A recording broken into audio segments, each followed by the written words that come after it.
All right, well, good evening and welcome to this edition of History and Highballs as part of the North Carolina Museum History's History at Home initiative. We're so glad that you're joining us for this evening's special program, Haunted Battleship Part 1, with USS Battleship North Carolina's own Danielle Wallace, Programs Director for Battleship North Carolina, as well as Nelson Nauss, Executive Director and Co-Founder, as well as John Michael, who acts as Investigator for the Ghost Guild. My name is Stacy and I handle adult education over at the museum. So whenever you sign up for one of these History and Highballs, you and I will virtually get to spend the evening together listening to some incredible North Carolina stories about the places and people that make our state so special.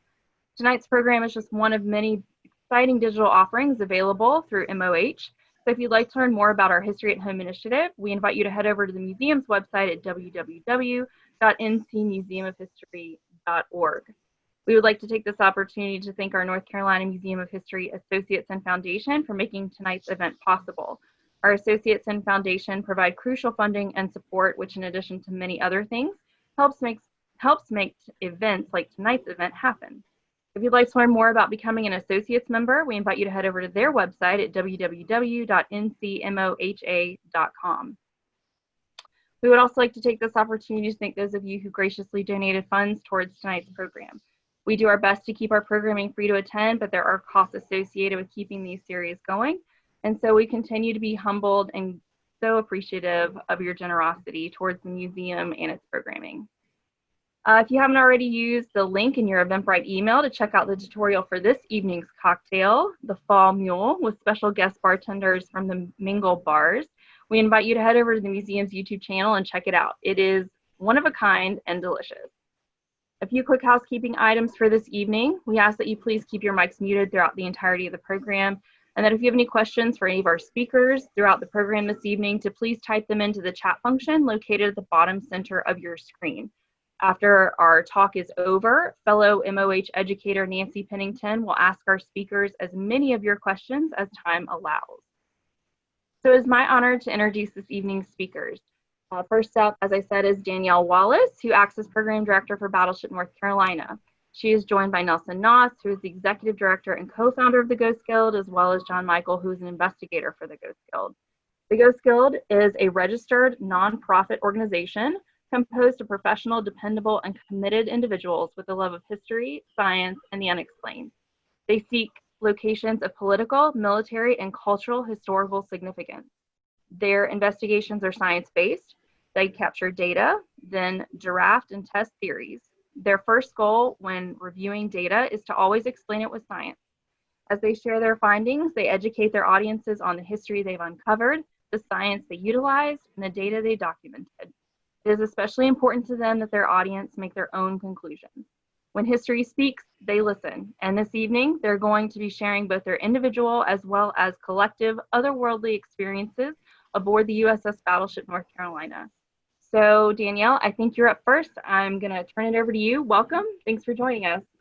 Thank you so much for having me, Stacy. Hello, everyone. I have been the Programs Director at the Battleship North Carolina for a spooky 13 years, and it has been really interesting and fun with all of the different groups and events that I have gotten to work with over the years. For some quick general information about the battleship, she does serve as the state's World War II memorial. She was the most decorated battleship of World War II. The most decorated ship of World War II was the Enterprise, and that is like the Enterprise as in Captain Kirk, because Gene Roddenberry did serve on the Enterprise, and that is why when he decided to create his Star Trek series that he named that ship the Enterprise. The Battleship North Carolina did often sail next to the Enterprise during a lot of the battles, and her job was to protect those carriers because we had all of the guns, and of course they had all of the planes. The battleship would have a crew of about 2,400 men at one time, and I think she saw service from 19 41 through 1947. It was the people of North Carolina, actually, who decided to save the battleship in the early 60s. They were going to scrap her for metal, and the citizens of North Carolina, especially the school children, said, no, you're not. We want to bring the battleship home. So they saved up their milk money, sent it in, and we were able to bring the battleship home to North Carolina under the, I think, watchful eye of Hugh Morton, and he was very integral in that campaign of the whole Save Our Ship campaign, and so happy that he did that. What a visionary he was, because he really wanted the battleship to serve as a tourist attraction for generations to come, and that's definitely been the case. I can't tell you how many times people have come up to me and they have said, that is my ship because I gave my pennies for it. But since we're talking about ghosts tonight, when I first started at the battleship, I had always heard, if you live in Wilmington, you know the rumors that the battleship is haunted. And I came on board thinking, okay, I'm going to play along. The ghost is, the ship is haunted. And if people ask me, I'm going to say, oh yeah, it's haunted. And that is until I saw the ghosts myself. And what an experience that was. The first time was I was participating in an EFP session down in the sick bay area. And I was with my coworker, Shelley, and we saw this dark blue, dark purple orb just hanging over this particular bed. And when I said to the gentleman, the lead investigator, to please take a picture of that area, he did so. And as soon as he pulled his camera out, it was gone. And I hadn't said anything to Shelley, but she whispered to me, oh, I saw that too. And so that was the first time. The second time was when I saw the shadow man in the mess decks of the battleship. And I was talking to someone. This was late at night. We were getting ready for an event called Ghost Ship, which is where we turned the ship into a haunted house for Halloween. And we were practicing with some things. And it was just me and one other gentleman on board. And I was talking to him, and I could see over his shoulder the shadow man just sort of walk past. And after a few minutes, he walked back across. And the thing about the battleship is that things are completely still and quiet on the ship at night. Things don't move around. But I saw a shadow. It was the height of a man. He came across and he came back. So that was another experience that I had on a personal level. I know next week a lot of other staff member and volunteers are going to share some of their experiences. Another really interesting story that I wanted to share was one time years ago, we just served as the host site, but a group had an event where they could meet Jason and Grant from the Ghost Hunters. And it really impressed me because the night before the event, it was like 9:30 at night. They had just flown into town and they had made arrangements with me to meet me on board the ship. And so they do. It was like 10 o'clock at night, just Jason and Grant, but they wanted to be back on the ship to do their thing. And I was impressed because it was late. I would have been tired if I had just gotten off of a plane. I would want to go straight to my hotel. But no, they wanted to come back to the ship. They wanted to just get familiar with the ship again. And nobody knew that they were there except for me. They did their thing because they knew how haunted the ghost was, without cameras, without people watching, but they just wanted to do that on their own. And I thought that was very special. And of course, this was years ago. And so I felt right then and there that they were definitely the real thing. And that impressed me. Over the years, I've worked with many groups like the Ghost Guild, And I have had a lot of feedback. People will send me pictures of what they have investigated.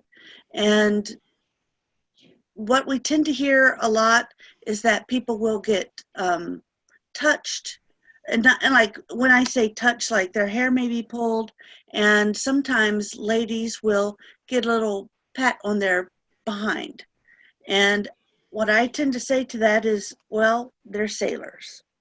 So what can we expect? But that's really all that I have. I it's been great working with these investigators. I'm so excited to allow groups to come onto the ship to investigate and to hear all of their great stories. Thanks for those stories and a little bit of history on the Battleship. I'm a visual person, so before we get into our part of the presentation, wanted to give you all a visual of the Battleship for those of you that have not had an opportunity to visit. So we'll start with this short little clip.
Okay.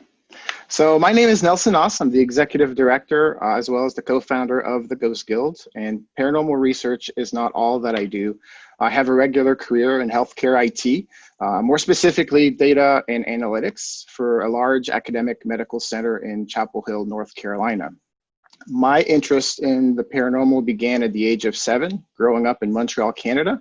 I had an experience that I still haven't been able to explain to this day. And it took me several years to even be able to speak about it without judging my own sanity. Fortunately, I've met people along the way that have allowed me to open up about my experience and ultimately has led me to seek a better understanding through the work that I now do with the Ghost Guild.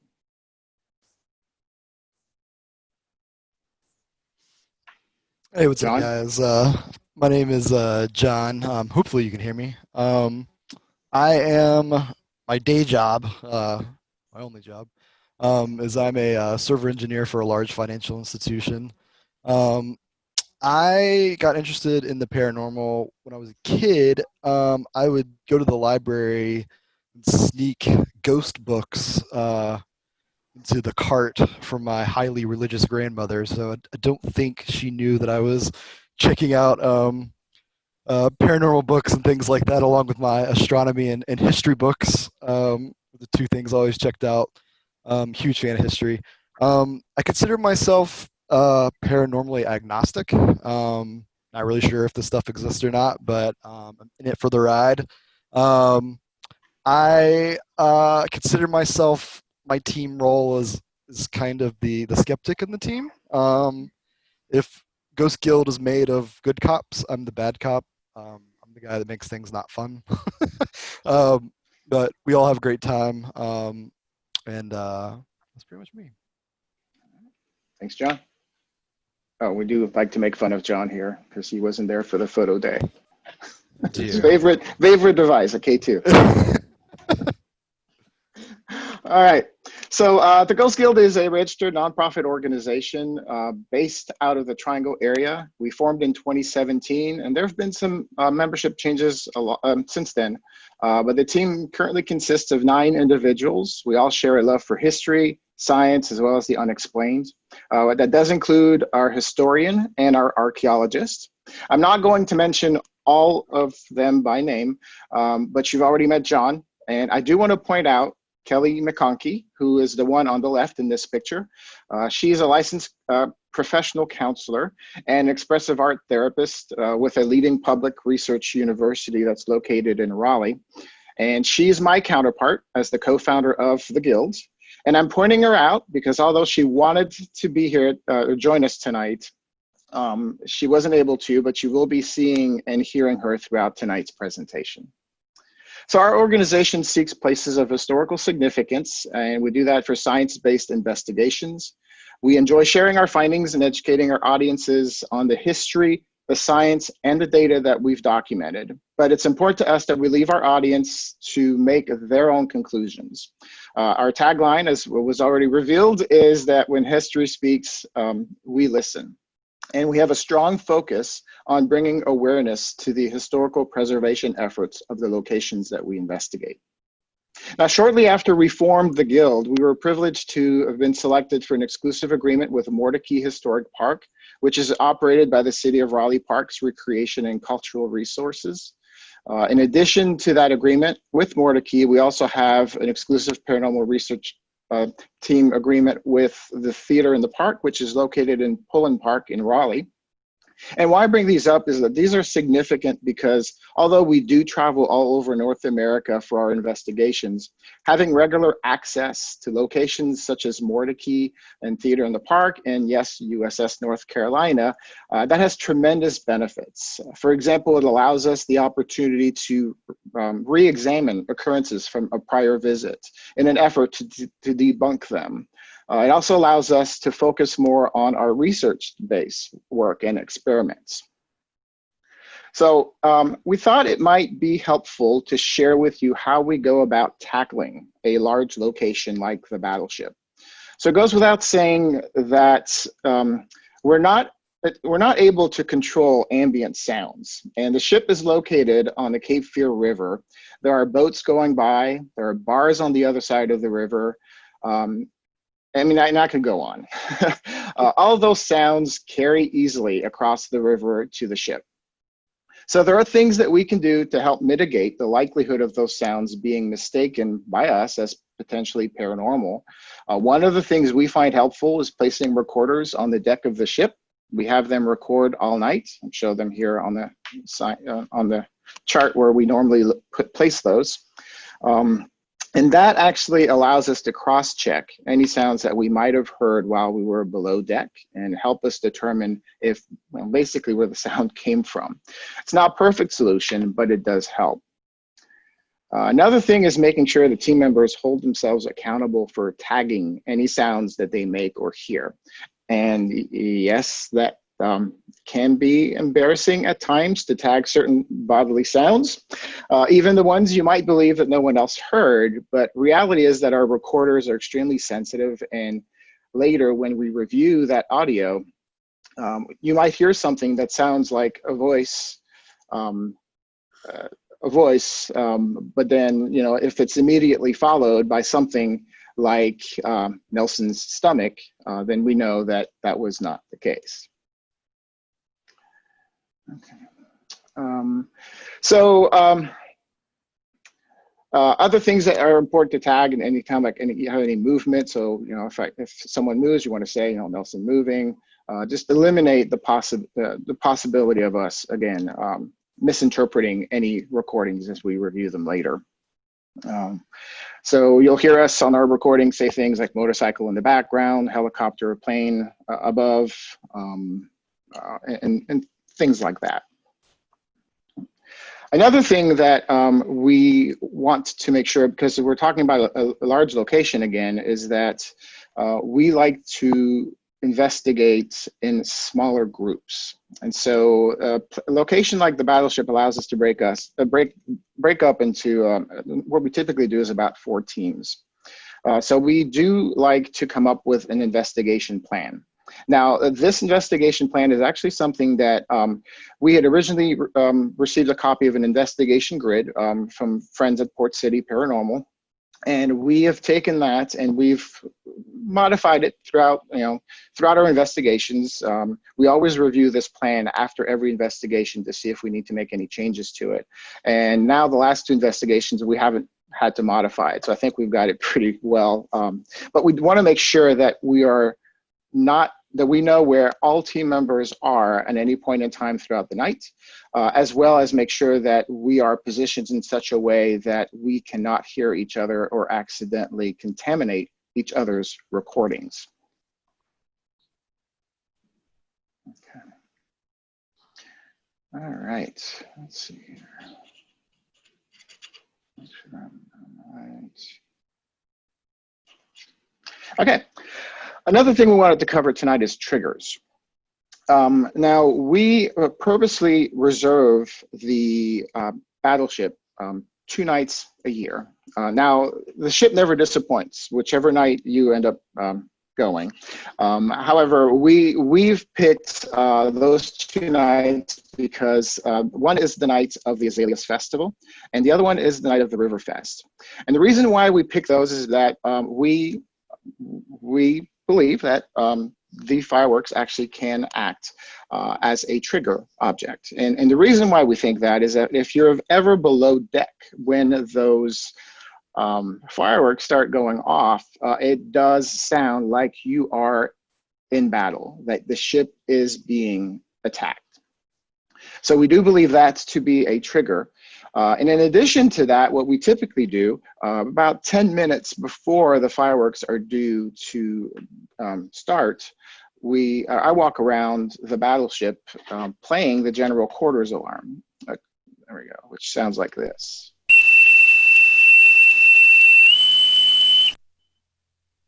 General quarters, all hands man your battle stations.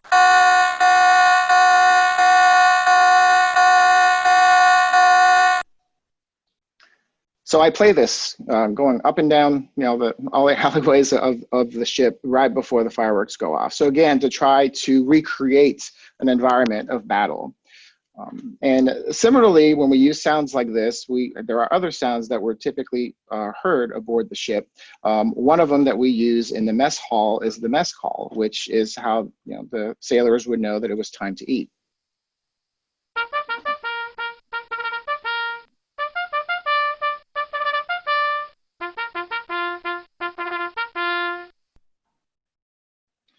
And then there is taps that is actually played regularly on the ship as well, indicating bedtime, which plays on the ship actually at 11 o'clock every night.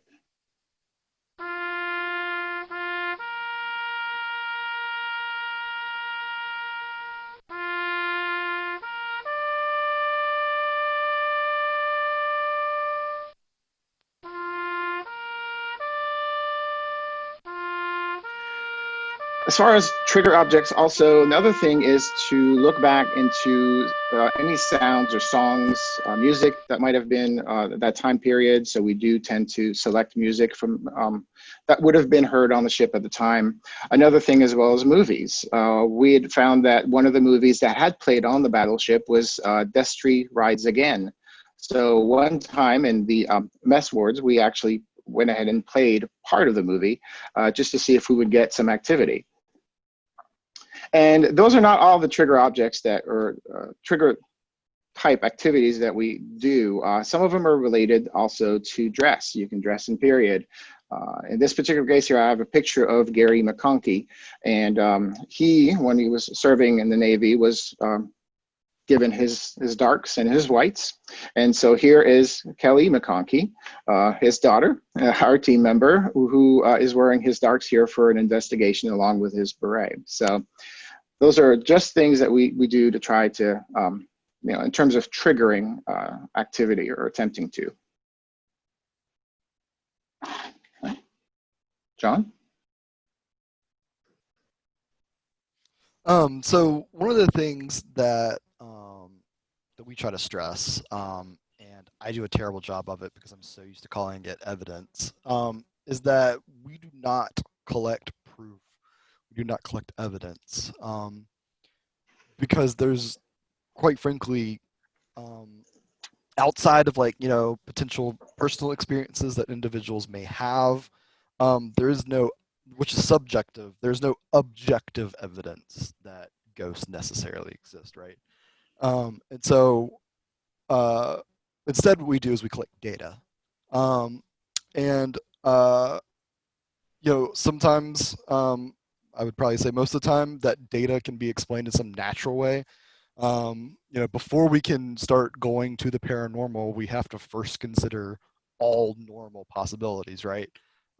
If you hear a bunch of hooves outside, and you wouldn't just immediately think they were centaurs running down the street, right? Do centaurs exist? Possibly, that'd be awesome. But, they're probably horses. That's just probably what it is. Even though we don't see it, I have no proof they're horses. I have to consider horses before centaurs. And so, it's kind of the same way. Like we take our data, we analyze it, we go through and talk about what are the normal things that it could be, and then we move from there. So just moving forward, we try to use those terms, even though I screw up and say evidence all the time, and Nelson proceeds to make fun of me. I do. You make it so easy. All right. So that brings us into some of the data that we want to share with you. I'll try to kind of set the stage for these, each of the clips that we're going to play. Some of them are video, some of them are audio, and some of them are just stories. Unfortunately, we don't always have a camera. We don't always have an audio recorder going at the time where these things happen to us. But we did just want to go ahead and share these with you and let you see what let you all decide what you think. But this particular clip was actually taken in the communications area of the battleship. And I was there with someone that actually joins us on regularly on investigations aboard the ship. His name is Wes. And we were in there alone. And again, we knew that there was no one else in the area with us. We knew where all the other team members are based off of our grid, and also double checking after the fact. But so we were in this area. We were doing an EVP recording. And when all of a sudden you hear this thing in the background, and what's interesting about this is not an EVP. It's not something that was just recorded on our recorders and that we didn't hear. This was audible. We both heard it with our own ears. So I'll go ahead and play it. And if you do have headset, by all means, it's good to wear those when we're reviewing these. There's no reason to hide from us.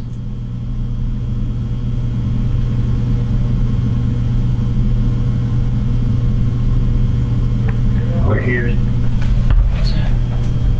What was that? I didn't do that. I thought it was you. All right, so I don't know if y'all heard that. I can play it again as well, but I'll do that after I explain it here. But so we heard this, and when we ended up going back to our home base, so to speak, and we ended up speaking with Cecil, who was the volunteer on the battleship that was with us that night. He actually told us that what we heard made perfect sense, because this is an area of the ship that would have been off limits.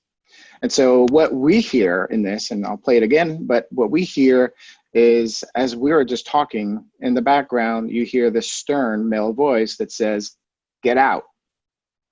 So we'll play it again. There's no reason to hide from us.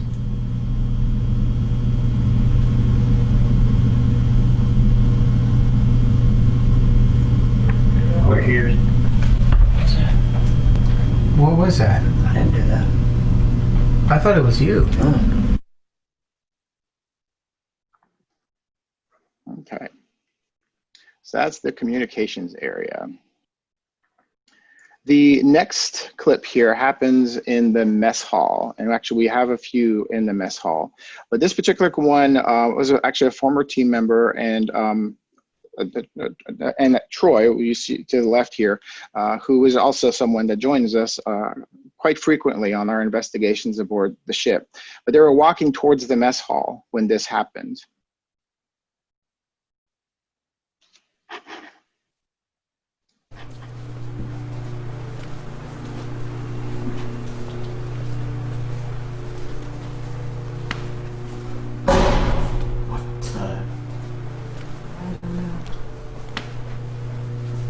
Somebody there? It was, yeah, then the pot lid.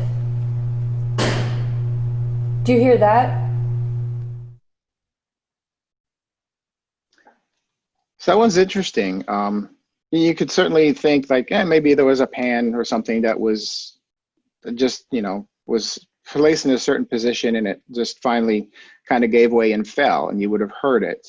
But the fact that when they actually enter the area and they're looking to see where this could have come from, it happens again. So that one was certainly interesting. Okay.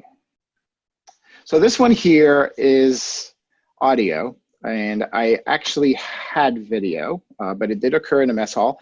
I've had an issue with a hard drive of mine, and I'm still trying to save the actual video clip, but on the video clip, you see the bench move. Now on this audio, you'll just hear the reaction. You'll hear the sound of the bench move, and you'll hear the reaction that Kelly has. I'll go ahead and play it. So why don't you tell us about life on the ship? That was freaky. Is that you? No. Somebody definitely hit this table. Do what? No, somebody moved the bench that I was sitting on. No. Yeah, I thought someone just moved. I thought you just moved. No, like the bench started moving me. Okay. Now again, unfortunately, I don't have the video, but that bench moved by about an inch or so. So there was something that pushed it, and we don't know what that was.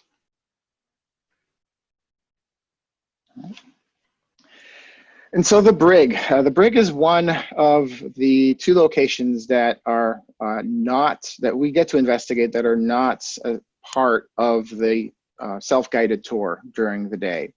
There's certainly been some interesting things that have happened there. This one in particular, and Cecil will be in part 2 of this presentation, but he was there, he witnessed this, and I can't tell this story as well as Kelly can. And although, because she couldn't be here, I did ask her to record a video, which she did. So she's going to tell you for herself what happened when she was in the brig with Cecil. The first time I investigated the brig at the USS North Carolina, I remember walking in and getting this immediate sensation like I was being watched. It's very dark in that space, and darkness was illuminated by a single blue light from my REM pod EMF detector. I placed the REM pod at the entrance of the brig, and then I walked down and I sat by the last cell. For a while I sat in silence. The REM pod was not going off, and I just wanted to notice what I was feeling. It felt like somebody hovering over me, just checking me out. After a while, I started asking questions, and since I was in the brig where the naughty Battleship boys would have been placed, I said, "I like the bad boys. If you were a bad boy, can you light up my REM pod?" Sure enough, my REM pod starts flashing and making all kinds of noise. One thing I also like to do on investigations is I like to research the music from the time period. In this case, I chose a song by Mir Bist du Schön. It's a Yiddish song that was very popular in the late 1930s. In the United States, singers like the Andrews Sisters and Ella Fitzgerald sang it.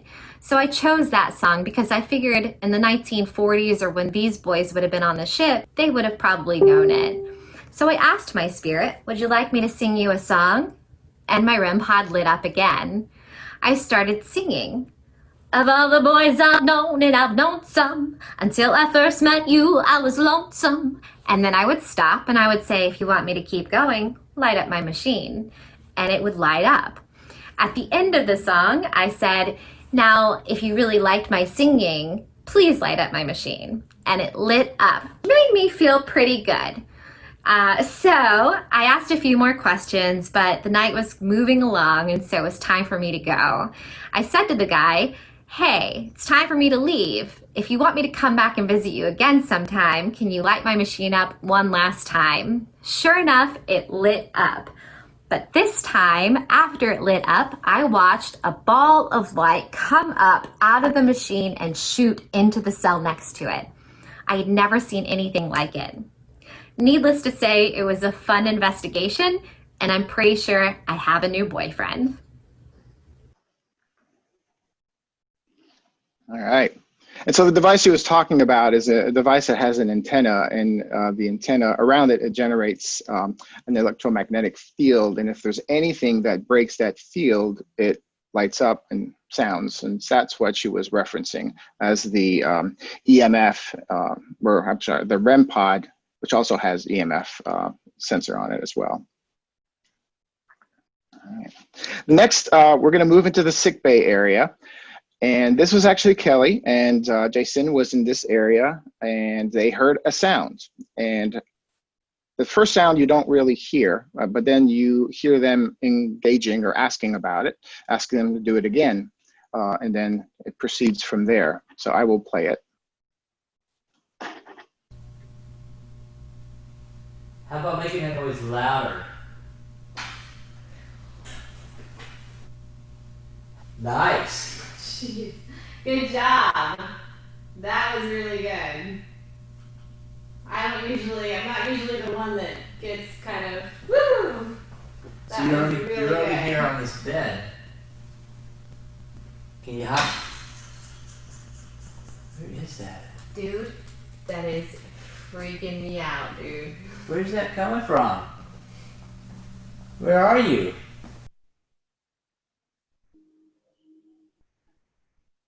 All right.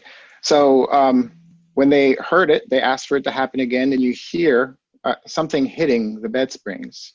And then they ask again, and then you hear even louder. You actually could hear the bed springs moving back and forth. And we do have this clip available on our YouTube, and if you want to listen to it with headsets on, it's pretty impressive. I mean, that had force, and it's one of my favorite clips. It's unfortunate we didn't have a camera on the other side as well, but the good thing is that at least for us, we knew that there was no one else in that area. They were the only two there at that time when this happened.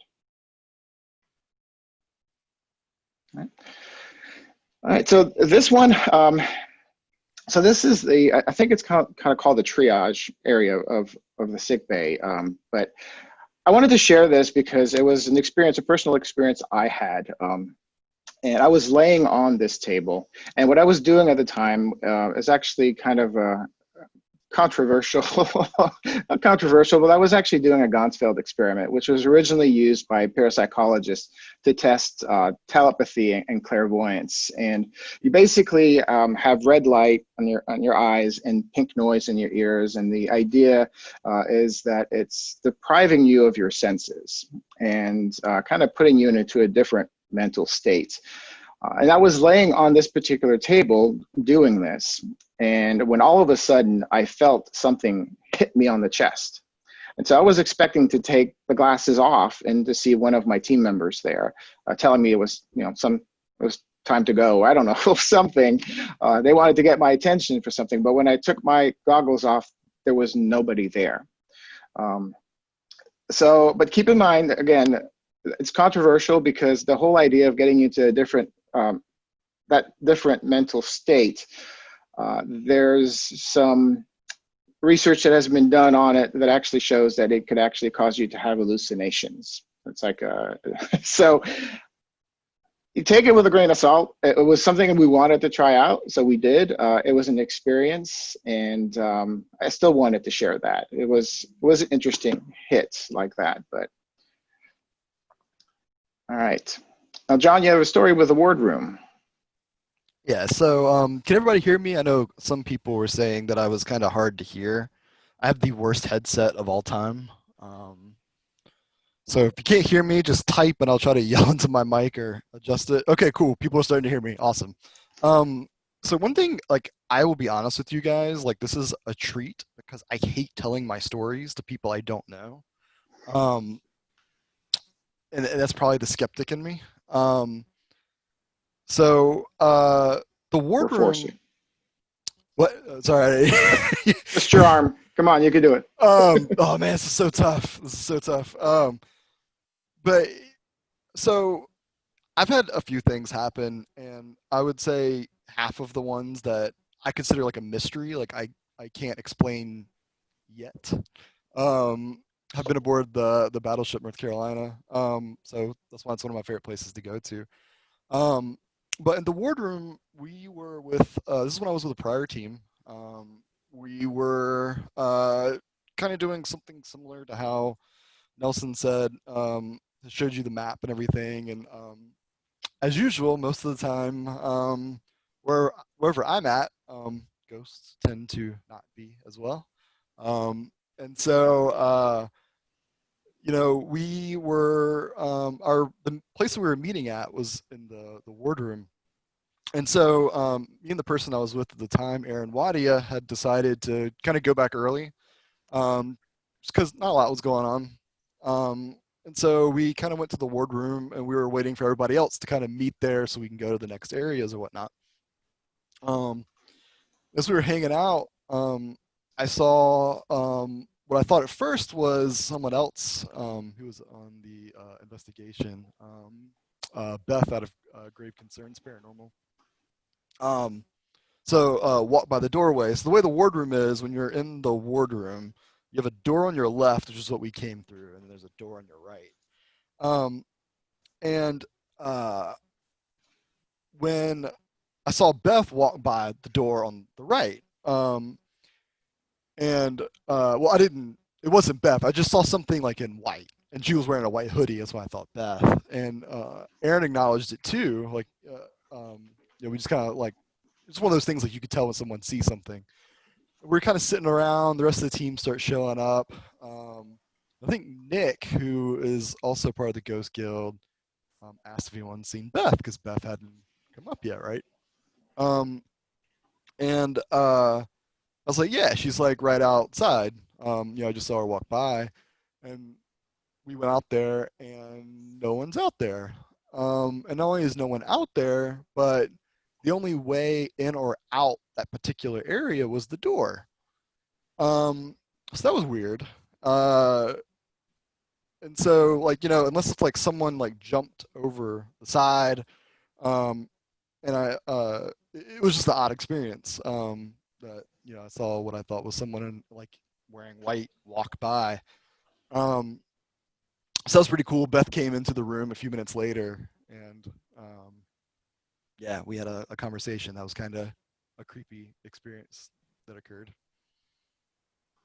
In story. All right. I think the last story we have here is actually a personal experience in the engine room. I was actually in there with a former team member, and I mean, the room was dark, and where we were standing, which is actually right in front of this engine unit right here, you could actually see through the other side. I mean, so you're able to, there's another kind of a staircase on the other side of this engine room. And the only light that was coming in at the time was from this opening from the stairs where you would go up.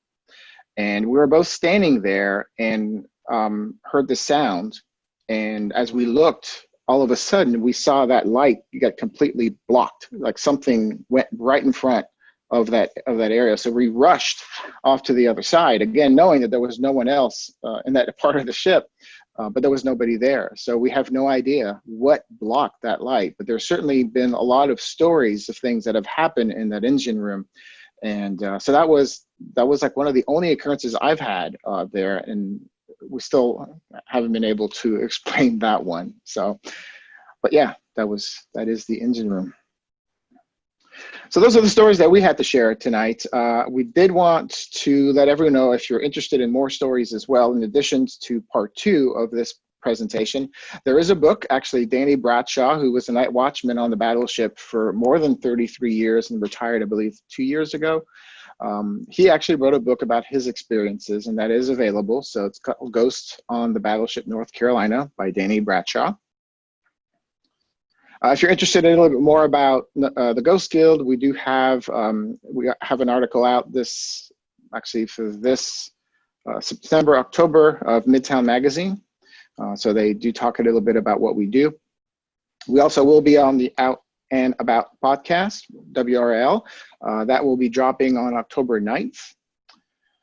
And since this is history, did want to share with you as well that we've started kind of a new series. History Speaks is what we call it. Before we do investigations, we do some research, historical research on the locations that we are going to investigate. And we thought it was kind of a waste to not share that. So our historian is really good at narrating and actually has created these little clips, and we go ahead and share those with you. So they are available on our YouTube channel. We do also have a presentation with Wake County Libraries that was recorded last night, and will be available soon, and we'll have a live Q&A with them on October 22nd. And we'll also be presenting with the Museum of Life and Science on the Virtual Science of Fear, and that's October 29th. And last but not least, Haunted Mordecai Festival. We do a presentation of our findings at the annual Haunted Mordecai Festival. And this year we're going virtual. We're doing it a little bit differently. We're going to be mixing history with legends, and as well as a live investigation. So make sure to be on the lookout for that. And we do have Spirits and Spooks, where you can meet with people of that are like-minded and talk about these things. Like I said, my story, to be able to find people that made it okay for me to talk about my experience, meant the world. And so I'm glad that we've partnered with National Society of Paranormal Investigation and Research to do Spirits and Spooks. And this is how you can get a hold of us. By all means, go to Facebook, give us a like, and go to YouTube, subscribe, and be notified whenever we drop some new content.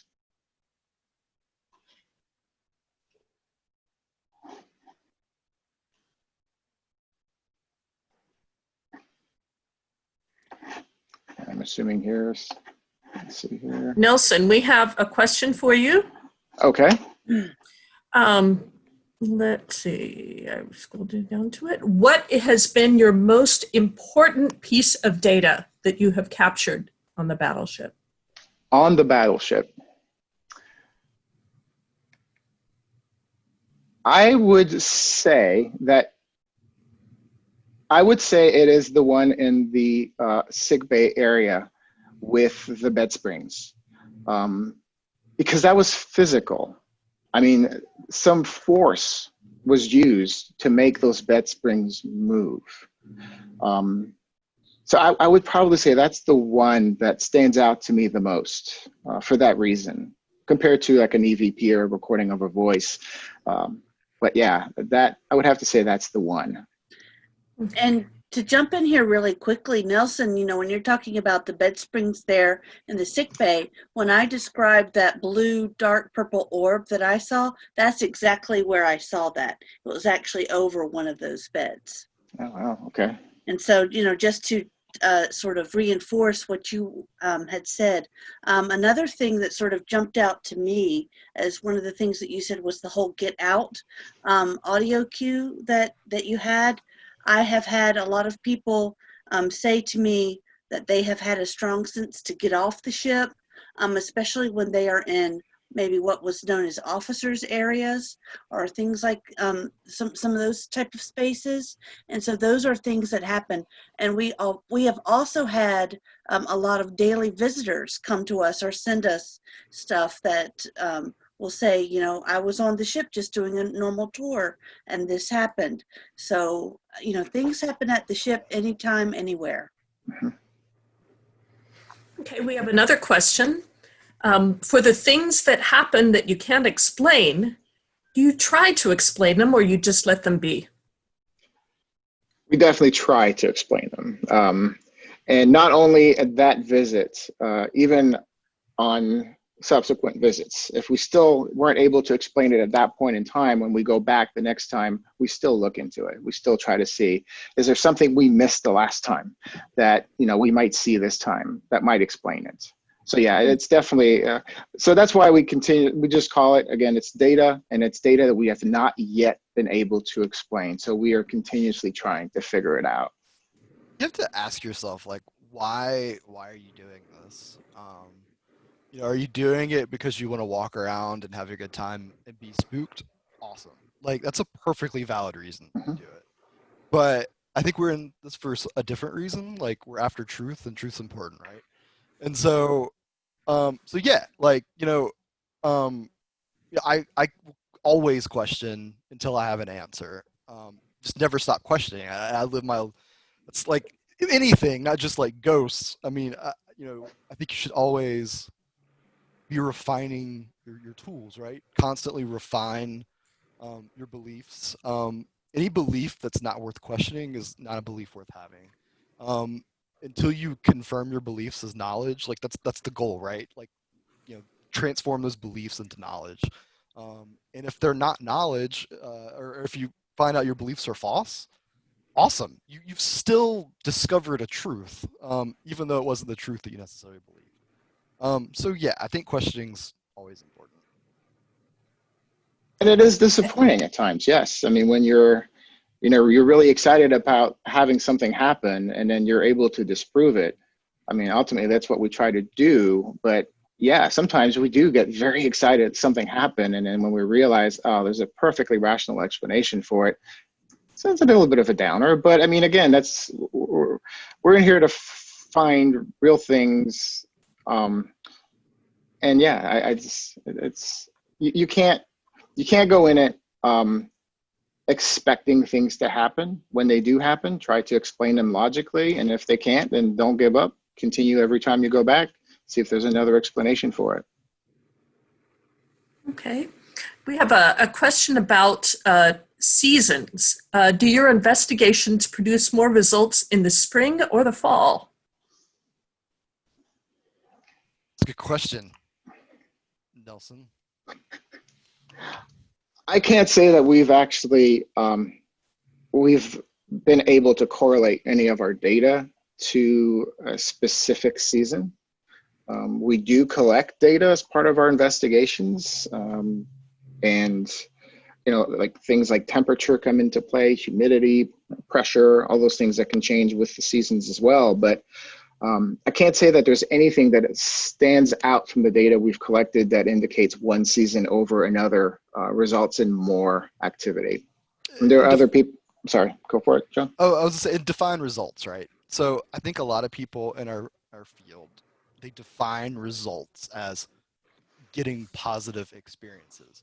No other scientific field defines results like that, right? Like, if you get a negative experience or nothing happens, that's also a result, and that's data, and we need to collect that data too, right? So if we, you know, if you want to define results as anomalies or whatever, I think that'd be pretty cool, Nelson. Like, let's like start cataloging, like, you know, anomalies to see if there's some kind of like correlation between temperature, season, month, whatever. Like, yeah, I'm totally down for that kind of thing. It's a great idea. But, you know, we have to be careful what results are, because not collecting data or nothing happening is also a result too. I tend to believe that the spirits that are there, the are guardians of the ship. I really do. And that things can happen at any time, anywhere. For investigation purposes, I know when a lot of groups like to schedule is in the winter months. And I think that is because the river across downtown doesn't seem to be as loud because it's colder. And so more activities are inside versus inside, so it does cut off some of that ambient sound. But I know that a lot of groups will tend to, like the Ghost Guild does, try to schedule things around historical dates of when certain battles occurred and things like that. So you just really never know. But I do believe that the people there are still on duty no matter what, and that they definitely know who you are and that they are watching. I have felt that and seen that myself many, many times. My office is on the ship, and some days it's a normal day, and then some days that they're there and just watching, and that they know who you are. I've definitely picked up on that. Okay, we have one more question that brings it home to Raleigh. We have a question about, is Pullen Park haunted?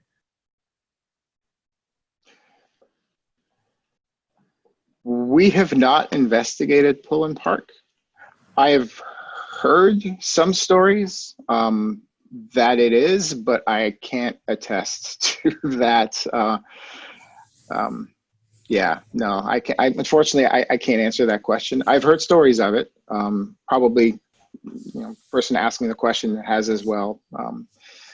But there's definitely been some things that have happened on that property that some people would say, that certainly is something that could have resulted in the location being haunted. But like I said, we haven't had an opportunity to investigate Pullen Park. I'm sorry. I wish I had a better answer. Know anybody, let us know. And then Danielle, I knew you wanted to share some information about paranormal groups on the ship. Yes, I just wanted to let everybody know that we at the Battleship, we do allow private groups to come on board to conduct investigations. They are allowed to come on board 1 hour after we close, and they can stay until 7:30 the next morning. And there is a fee to go off the tour route. It's an additional $50 an hour. And what happens is that a Battleship staff member is with the group, and the reason for that is simply because of safety. You may have been able to see from some of those pictures of the brig that those areas are not restored, and sometimes there are open hatches, and when you're wandering around in the dark, things can be dangerous. So we just have a staff member to help ensure that everybody is safe. But groups can come. I've had some people where it's just been a group of 10 people. They may not be an official group, but they want to come and do an investigation, and that is absolutely fine. Just call the Battleship, and I'll be more than happy to get you all scheduled up. If you're not a member of a group and you want to do an investigation aboard the ship, we do open some of our investigations to the public. So feel free to check us out for that as well. We also host, a lot of groups have been coming where they actually sell tickets for an investigation. That has been very popular. I know that we have one coming up next weekend, and somewhere it's like you could go with ghost hunt celebrities from various TV shows. So just always be on the lookout for things like that. If you are an individual who is interested in doing something like that, there are definitely opportunities for you to come on board and find out for yourself if we're haunted. You'll find out that we are. Thank you guys so much. This has been so incredible. And as Danielle and Nelson mentioned, we are having part 2 of this next week, next Thursday evening, October 8th, starting at 7 p.m. We're going to have Kim, who is a fellow staff member to Danielle. She's the Museum Services Director for Battleship North Carolina. She'll be joining us with volunteers Cecil Ard, Mike Resser, Fred and Gary Hall, and Nick Layden will be here to tell us about their experiences aboard the ship. And we hope that you guys will join us for that. But thank you, Nelson. Thank you, John. Thank you, Danielle. It's been such an incredible evening. We really appreciate it. Thank you for having us. Thank you for having me. And we appreciate all of you that joined us this evening. We hope you enjoyed it as well. From all the comments on the chat, it looks like most of you did, so that's wonderful. Thank you all. Have a good evening, and we will see you next week.